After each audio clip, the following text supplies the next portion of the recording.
ఆకాశవాణి వార్తలు చదువుతున్నది ముంజాల తిరుపతి.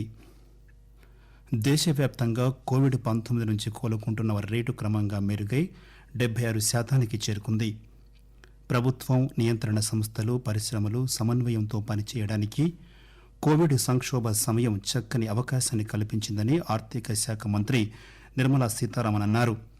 సూక్ష్మ, చిన్న, మధ్య తరహా ఔత్సాహిక పరిశ్రమల రిజిస్ట్రేషన్ నమోదు కోసం ఏర్పాటు చేసిన ఉద్యమ్ పోర్టల్లో ఇంతవరకు కొత్తగా 3 లక్షల పరిశ్రమలు నమోదైనట్లు ఎంఎస్ఎంఈ శాఖ కార్యదర్శి ఏకే శర్మ చెప్పారు.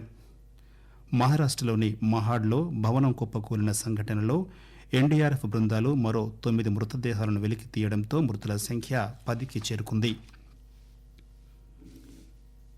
దేశవ్యాప్తంగా కోవిడ్-19 రికవరీ రేటు ఈరోజు 76% పెరిగింది. ప్రభుత్వం తీసుకున్న పలు చర్యల వల్ల ఇప్పటి వరకు దేశవ్యాప్తంగా 24 లక్షల మంది ఈ వ్యాధి నుంచి కోలుకున్నారు. గత 24 గంటల్లోనే 66,000 మంది కోవిడ్ వ్యాధిగ్రస్తులు వ్యాధి నుండి పూర్తిగా కోలుకున్నారు. ప్రస్తుతం ఉన్న యాక్టివ్ కేసుల కంటే 3.5 రెట్లు రోగులు ఇప్పటి వరకు కోవిడ్-19 నుంచి కోలుకున్నారు. గడచిన 25 రోజుల్లో కోలుకున్న వారి రేటు 100% కంటే అధికంగా ఉంది. మరణాల రేటు కూడా క్రమంగా తగ్గుముఖం పట్టి ప్రస్తుతం 1.84% ఉంది. గడచిన 24 గంటల్లో తాజాగా 60,000 కొత్త కరోనా పాజిటివ్ కేసులు దేశవ్యాప్తంగా నమోదు కావడంతో మొత్తం కేసుల సంఖ్య 31,67,324కు చేరుకుంది. దేశంలో ప్రస్తుతం 7,04,348 యాక్టివ్ కేసులున్నాయి. ఒకే రోజు మరో 848 మరణాలు సంభవించడంతో మొత్తం మరణాల సంఖ్య 58,390కి చేరింది. తెలంగాణలో నిన్న 1,752 మంది కరోనా నుంచి కోలుకోగా ఇప్పటి వరకు కోలుకున్న బాధితుల సంఖ్య 84,163కు చేరింది. దీంతో రాష్ట్రంలో కోవిడ్ రికవరీ రేటు 77.44%కి మెరుగుపడింది. కాగా 53,000కు పైగా నమూనాలను పరీక్షించగా కొత్తగా 2,579 కోవిడ్ కేసులు నిర్ధారణ కావడంతో మొత్తం ఇప్పటి వరకు నమోదైన కేసుల సంఖ్య 1,08,670కి చేరిందని వైద్య ఆరోగ్య శాఖ ఈ ఉదయం విడుదల చేసిన బులెటిన్లో తెలిపింది. నిన్న ఒక్కరోజే కరోనాతో 9 మంది మృతి చెందగా మరణాల సంఖ్య 770కి చేరింది. ఆంధ్రప్రదేశ్లో ఇంతవరకు రికార్డు స్థాయిలో 32 లక్షల కోవిడ్-19 నిర్ధారణ పరీక్షలు నిర్వహించారు. గడచిన 24 గంటల్లో 54,463 శాంపుళ్లను పరీక్షించగా 8,601కి కరోనా పాజిటివ్గా నిర్ధారణ జరిగింది. ఇదే కాలంలో 8,741 మంది ఈ వ్యాధి నుంచి కోలుకుని వివిధ ఆసుపత్రుల నుంచి డిశ్చార్జ్ అయ్యారు. గడచిన 24 గంటల్లో మరో 86 కోవిడ్ మరణాలు సంభవించడంతో మొత్తం మరణాల సంఖ్య 3,368కి చేరుకున్నట్లు రాష్ట్ర కోవిడ్ నోడల్ అధికారి తెలిపారు.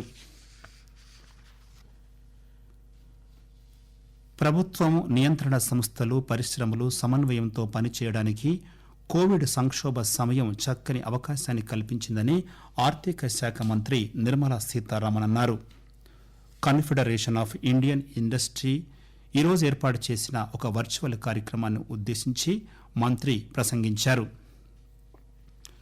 ఇందులో పారిశ్రామికవేత్తలు, ఇతర నిపుణులు పాల్గొన్నారు. పరిశ్రమల్లో ఉన్న సమస్యలను అర్థం చేసుకోవడానికి ప్రభుత్వం ప్రయత్నిస్తుందని చెప్పారు. కేంద్ర కేబినెట్ ఆమోదించిన పెట్టుబడుల ఉపసంహరణలపై ముందుకు వెళ్లవలసిన అవసరం ఉందని ఆమె చెప్పారు. దేశంలోని బ్యాంకులకు చేయూతనిచ్చేందుకు ప్రభుత్వం ఆర్బీఐతో కలిసి పనిచేస్తుందని అన్నారు. ప్రభుత్వ, సూక్ష్మ, చిన్న, మధ్య తరహా ఔత్సాహిక పరిశ్రమల రిజిస్ట్రేషన్ నమోదు ఉద్యమ్ పోర్టల్లో ఇంతవరకు కొత్తగా 3 లక్షల పరిశ్రమలు నమోదైనట్లు సూక్ష్మ, చిన్న, మధ్య తరహా ఔత్సాహిక పరిశ్రమల శాఖ కార్యదర్శి ఏకే శర్మ చెప్పారు. ఈ ప్రభుత్వ వెబ్సైట్లో నమోదు చేసుకునే ప్రక్రియ పూర్తిగా ఉచితమని ఆయన చెప్పారు. నకిలీ వెబ్సైట్ల పట్ల అప్రమత్తంగా ఉండాలని ఆయన ప్రజలకు సూచించారు. Confederation of Indian industry CII నిర్వహించిన వెబినార్ను ఉద్దేశించి ఏకే శర్మ మాట్లాడుతూ ప్రైవేటీ ఈక్విటీ నిధులు, వెంచర్ క్యాపిటల్ ఫండ్స్కు సంబంధించి త్వరలోనే ఒక ప్రకటన విడుదల చేస్తామని అన్నారు. ఎంఎస్ఎంఈ రంగ అభివృద్ధికి 10,000 కోట్ల రూపాయలతో కార్పస్ ఫండ్ను ఏర్పాటు చేయనున్నట్లు ఆయన వెల్లడించారు. ఈ నిధులు కొత్తగా వ్యాపార రంగంలోకి అడుగుపెట్టే వారికి ఉపయోగపడతాయని చెప్పారు. ఆకాశవాణి వార్తలు వింటున్నారు. మహారాష్ట్రలోని మహాడ్లో భవనం కుప్పకూలిన సంఘటనలో ఎన్డీఆర్ఎఫ్ బృందాలు మరో 9 మృతదేహాలను వెలికి తీయడంతో మృతుల సంఖ్య 10కి చేరుకుంది. మహాడ్లోని 5 అంతస్తుల తారిక్ గార్డెన్ కుప్పకూలి దాదాపు 24 గంటలు కావస్తున్నప్పటికీ కనపడకుండా పోయిన 8 మందిని కాపాడడం కోసం సహాయ రక్షణ చర్యలు ముమ్మరంగా కొనసాగుతున్నాయి. శిథిలాలలో చిక్కుకున్న వారిని రక్షించేందుకు ఎన్డీఆర్ఎఫ్ బృందాలు స్థానిక పోలీసుల సహాయంతో ఇప్పటివరకు 4 సంవత్సరాల ఒక బాలుడితో సహా 8 మందిని కాపాడారు. రాష్ట్రీయ ఏకతా దివస్ సందర్భంగా అక్టోబర్ 31న జరగబోయే ఒక కార్యక్రమంలో ప్రధానమంత్రి నరేంద్ర మోదీ 2020 సంవత్సరానికి ప్రభుత్వ పాలనా విభాగంలో అత్యుత్తమ ప్రతిభ కనబరిచిన వారికి అవార్డులను అందజేస్తారు. గుజరాత్లోని సర్దార్ వల్లభాయ్ పటేల్ ఐక్యతా విగ్రహం వద్ద జరిగే కార్యక్రమంలో అత్యుత్తమ ప్రతిభ కనపరిచిన సివిల్ సర్వెంట్లకు వారి సేవల గుర్తింపుగా ఈ అవార్డులను అందజేస్తారు. ప్రస్తుత కోవిడ్ సంక్షోభ సమయంలో ఆన్లైన్ విద్యాభ్యాసం లైఫ్ లైన్గా మారిందని తెలంగాణ గవర్నర్ డాక్టర్ తమిళిసై సౌందరరాజన్ అన్నారు. National institute of technology NIT Warangal ఆధ్వర్యంలో ఆన్లైన్ విద్యావకాశాలు సవాళ్లు అన్న అంశంపై గవర్నర్ ఈరోజు ప్రారంభోపన్యాసం చేశారు. కోవిడ్ మహమ్మారి విద్యాభ్యాసానికి ఆటంకం కలిగిస్తున్నప్పటికీ టెక్నాలజీ సహాయంతో ఆన్లైన్ పద్ధతిలో విద్యాభ్యాసం కొనసాగించగలుగుతున్నామని అన్నారు. టెక్నాలజీ నూతన ఆవిష్కరణల ఫలాలు అట్టడుగు వర్గాలకు చేరాల్సిన అవసరం ఉందన్నారు.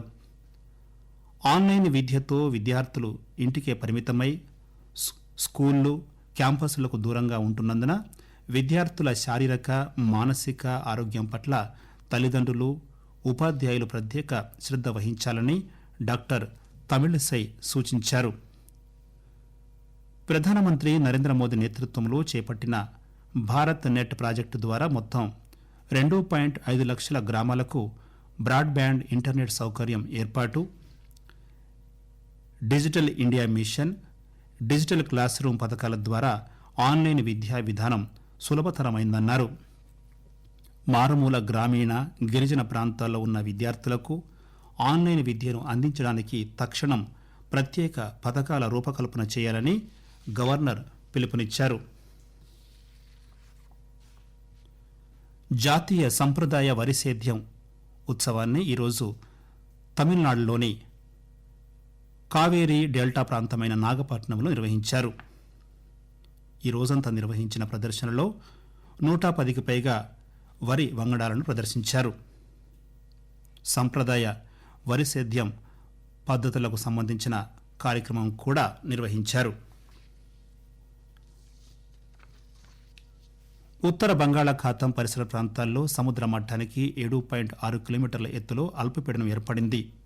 దీంతో రాయలసీమ నుండి తమిళనాడు దక్షిణ కోస్తా వరకు సముద్ర మట్టానికి 0.9 కిలోమీటర్ల ఎత్తులో ఉత్తర దక్షిణ ఆవర్తనం ఏర్పడింది. దీని ప్రభావంతో తెలంగాణలో ఈరోజు రేపు ఉరుములతో కూడిన వర్షాలు కురుస్తాయని వాతావరణ కేంద్రం తెలిపింది. రేపు అక్కడక్కడ భారీ వర్షాలు కురిసే అవకాశం ఉందని వాతావరణ కేంద్రం తెలిపింది. ముఖ్యాంశాలు: దేశవ్యాప్తంగా కోవిడ్-19 నుంచి కోలుకుంటున్న వారి రేటు క్రమంగా మెరుగై 76% చేరుకుంది. ప్రభుత్వం, నియంత్రణ సంస్థలు, పరిశ్రమలు సమన్వయంతో పనిచేయడానికి కోవిడ్ సంక్షోభ సమయం చక్కని అవకాశాన్ని కల్పించిందని ఆర్థిక శాఖ మంత్రి నిర్మలా సీతారామన్ అన్నారు. ప్రభుత్వ సూక్ష్మ, చిన్న, మధ్య తరహా ఔత్సాహిక పరిశ్రమల రిజిస్ట్రేషన్ నమోదు కోసం ఏర్పాటు చేసిన ఉద్యమ్ పోర్టల్లో ఇంతవరకు కొత్తగా 3 లక్షల పరిశ్రమలు నమోదైనట్లు ఎంఎస్ఎంఈ శాఖ కార్యదర్శి ఏకే శర్మ చెప్పారు. ఆకాశవాణి వార్తలు ఇంతటితో సమాప్తం.